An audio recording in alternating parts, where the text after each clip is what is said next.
सभी संतों की रक्षा करने वाले, भक्तों की पीड़त को आप बचाने वाले हैं, कि सबके दिलों के जानने वाले हैं, बादशाह हैं। तो सतगुरु देव की हम जितनी महिमा गाएं उतनी कम है कि करूं क्या सिद्ध सतगुरु की, करूं क्या सिद्ध सतगुरु की नहीं होती बयानों से। अजब है रूप बेमिसाल मेरे प्यारे सतगुरु का, कि सतगुरु देव की महिमा इस जुबान से हम जितनी गाएं उतनी कम है, कि जीवा छोटी है और सतगुरु देव की महिमा अनर्वचनीय है, बेमिसाल है, कि चाहे 7 समुद्रों की शाही बना ले और सारे वनों की कलमे बना ले तो भी गुरु की महिमा लिखने बेअंत है। इस वेदों के अंदर, शास्त्रों के अंदर गुरु की महिमा नीति नीति कहकर बखान की गई, लेकिन फिर भी गुरु का दर्जा सबसे बढ़कर होता है। तो गुरुदेव अपने भक्तों की हर दिल की बात जान जाते, पहचान जाते। जहां जिस वक्त जिस प्रभु के प्यारे ने, भक्त ने, बहन ने जब भी पुकारा तो गुरुदेव दौड़े चले आते, अपने भक्तों की पुकार को सुनकर। तो उस वक्त गुरु महाराज जी से रहा नहीं जाता था कि हमारे भक्त ने बुलाया है, कि हम भगवान कृष्ण को तो देखते हैं ना, कि साक्षात में अगर नहीं देखा हुआ तो भगवान कृष्ण का जहां भी स्वरूप होता है तो भगवान कृष्ण खड़े रहते हैं अपने भक्तों की ताबेदारी के अंदर, अपने भक्तों की चाकरी के अंदर। तो किसी भक्त ने सवाल किया कि प्रभु क्या आप खड़े खड़े थकते नहीं? तो भगवान क्या फरमाने लगे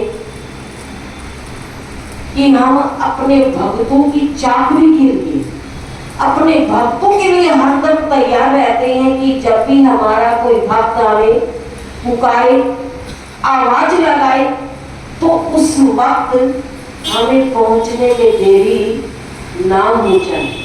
तो इसलिए हम भक्तों की चाकरी के लिए हरदम खड़े रहते हैं।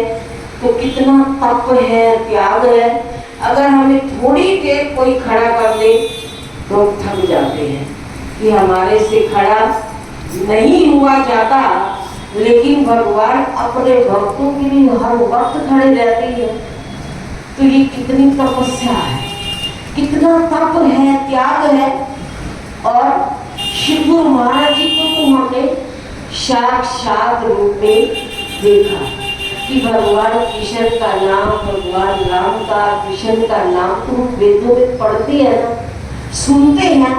और श्री गुरु महाराज जी को, प्यारे श्री महाराज जी को हमने साक्षात रूप में देखा कि भक्तों की चाकरी के लिए हरदम खड़े रहते, संतों के उद्धार और सुधार के लिए पूरा आग उमर पैदल यात्रा की, पैदल चलते रहे।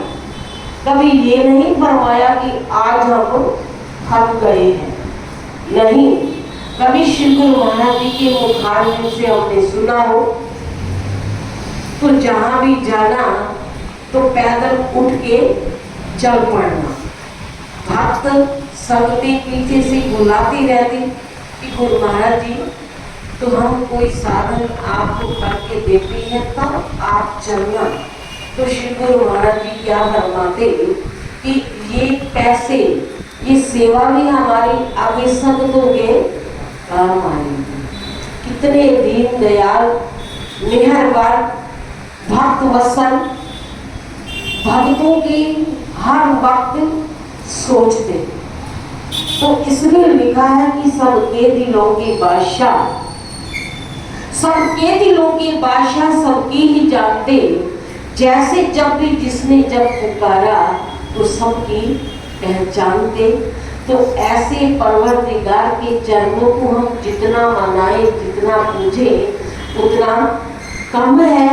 तो सतगुरुदेव ने तो अपनी संगतों के लिए पाई पाई पैसा इकट्ठा किया कि ये पाई पाई पैसा भी हमारी संगतों के काम आएगा। तो इसे खर्च नहीं करना, इसे खाना नहीं। कि श्री गुरु महाराज जी की जेब में जब 25 पैसे थे तो संगत क्या कहते कि गुरु महाराज जी की इतने समय से आपने 25 पैसे बचाकर रखे हुए हैं। तो श्री गुरु महाराज जी ने क्या फरमाया कि असी कोई मूंगफलियां खा लिया है, चुपते रहना है। कितना त्याग वृद्धि, तपस्या की स्वरूप, तपस्या की मूर्त थे सतगुरुदेव। तो इतनी दयालुता संतों के ऊपर करते रहे, फरमाते रहे।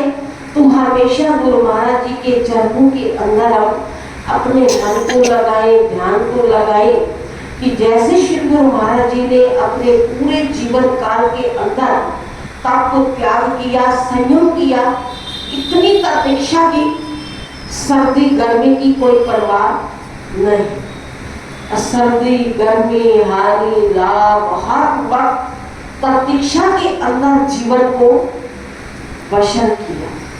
सर्दी गर्मी को तो देखा ही नहीं है कि अगर धूप गर्मी सर्दी को देखते तो उठकर ऐसे चलना देते अपने भक्तों के लिए।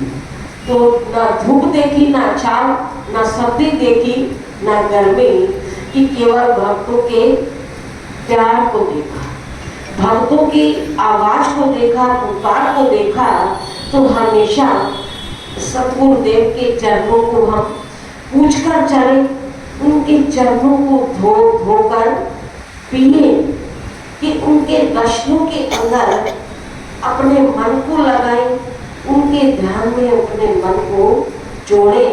तो इसलिए लिखा है दर्शन देख जी